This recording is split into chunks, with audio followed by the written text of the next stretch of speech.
Lini tengah matilah pokoknya. Mkhitaryan aja dikepung dua ya.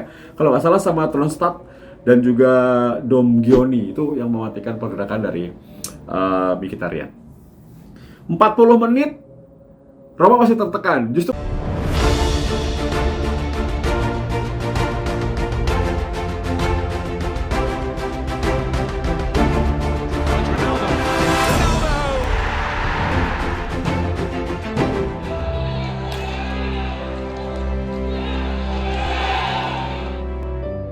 kembali di channel gue T10 TV. Kali ini gue akan membahas mengenai review pertandingan antara Vitesse menghadapi AS Roma. Menang siapa? Menang Roma.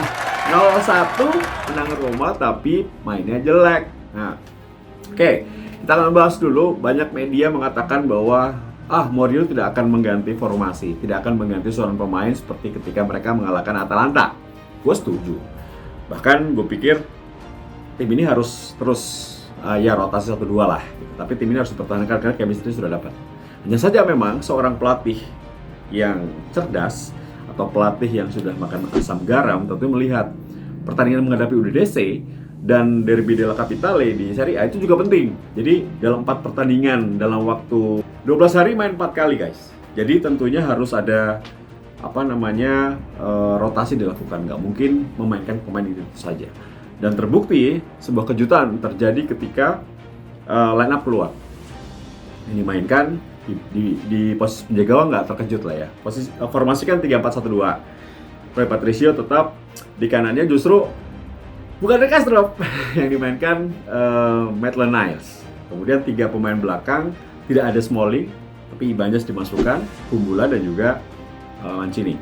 Di kirinya Matias Vinha. Kemudian di tengah, pemain tengah yang diturunkan adalah Sergio Oliveira, Jordan Verto, dan juga Mkhitaryan. Woi, tidak ada nama Cristante, tidak ada nama Pellegrini. Ini menarik banget. Nah, di depan Tammy Abraham dengan Zaniolo. Nah, gue sih lihat lawannya Vitesse, peringkat 6 Eredivisie, terus peringkat Eredivisie itu kan bisa dikatakan satu level ya di bawah Serie A. Jadi bisa lah gitu. Menang lah, biarpun cuma 1-0, 2-0, penting menang. Gue udah nge-tweet juga di Twitter, menang! Harus menang dong. Kan target Roma adalah juara Conference League. Ya dong, kalau Serie A udah susah. Kalau Serie A biarkan Milan itu dan juga Juve lah yang bersaing ya. Tapi yang gue lihat di babak pertama itu Roma keteteran. 15 menit ini menjadi 15 menit yang paling lama, 15 menit yang paling ngeselin, 15 menit yang paling buruk, 15 menit yang paling menegangkan. Atau bisa dikatakan lebih banyak pada sumpah serapah ya. Kesel banget, mainnya jelek banget. Passing salah, positioning salah, terus build up serangan nggak bisa, pegang bola nggak bisa. Justru ada 1 gol yang dianulir. Beruntung offside. Kemudian ada 2 penyelamatan dilakukan oleh Rui Patricio. Beruntung juga tendangan dari Openda sama Grbić ke atas.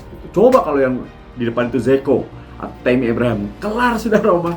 Tapi namanya juga takdir ya kan, main jelek tapi menang ya, memang sudah ditakdirkan gitu.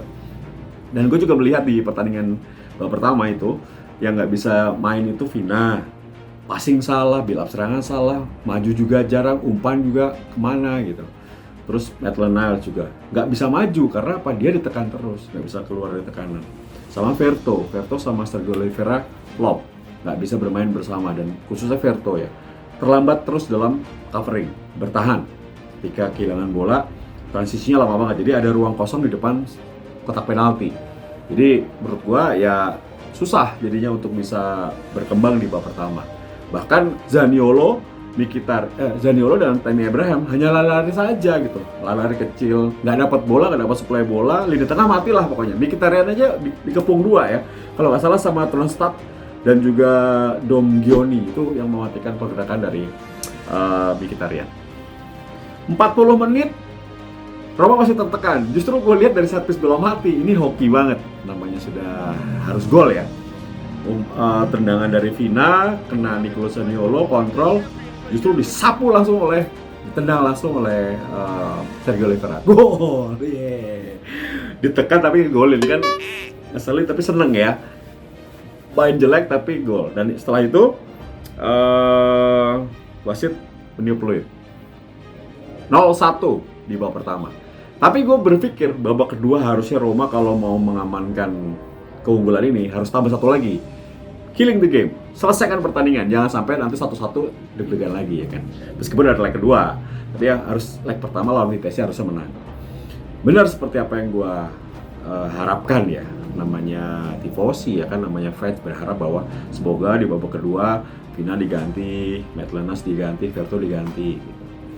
Bener, langsung masuk Rick Kastrop, langsung masuk Cristante, masuk langsung El Shaarawy untuk menghentikan 3 pemain itu. Yes, jadi aman. Babak kedua mulai ada serangan, mulai ada build up serangan, mulai ada peluang dari Mkhitaryan, ada peluang dari Tammy Abraham. Tapi memang Zaniolo tidak maksimal, seperti terisolasi. Lini tengahnya masih belum jalan, membutuhkan perubahan nih. Dalam hati gua, masukin dong kapten. Bener, masukin kapten, tapi yang diganti bukan Sergio Oliveira, justru diganti adalah Nicolo Zaniolo di penampilan ke-100-nya. Sayang tidak ciptakan gol ya. Nicolo Zaniolo 100 kali tampil bersama dengan Roma, tapi tidak dapat bola lah malam itu. Nah, masuknya Lord Pele, pertandingan semakin menarik. Hanya saja memang gue lihat Sergio Oliveira mendapatkan hari yang tidak beruntung ya. Dapat 2 kartu kuning. Menurut gue nih, nggak ada VR soalnya, nggak ada VAR. Kalau ada VAR, diulang lagi pasti nggak akan dapat kartu kuning kedua. Dia cuman begini, pemainnya jatuh di kartu kuning kedua. Tapi memang malam itu wasit sangat merugikan untuk Roma, merugikan juga untuk Vitesse. Tapi Vitesse banyak dirugikan sebenarnya. Dari mulai pelanggaran dalam kotak penalti, didiemin.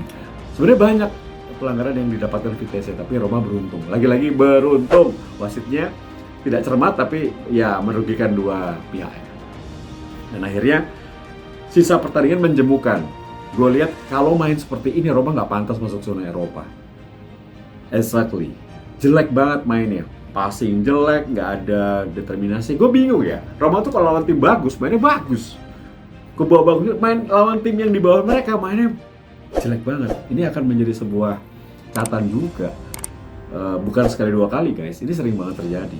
Yang harusnya Roma di atas kertas ya. Lawan Hellas Verona menang seri, lawan Genoa seri, harusnya dia bisa menang kan. Jadinya harusnya lebih tenang gitu. Dan lawan Sassuolo harusnya menang seri.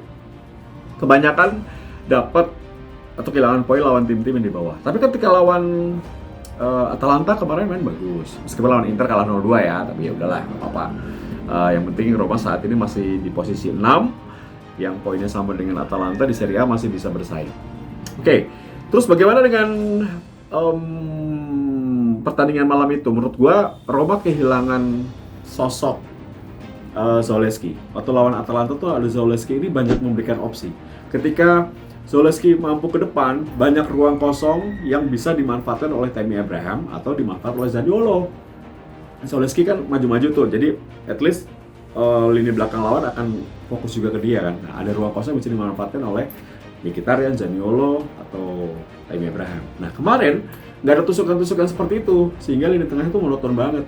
Mkhitaryan capek juga, Lorenzo Pellegrini capek juga kalau nggak ada kreasi. Ya ini yang mungkin pragmatisnya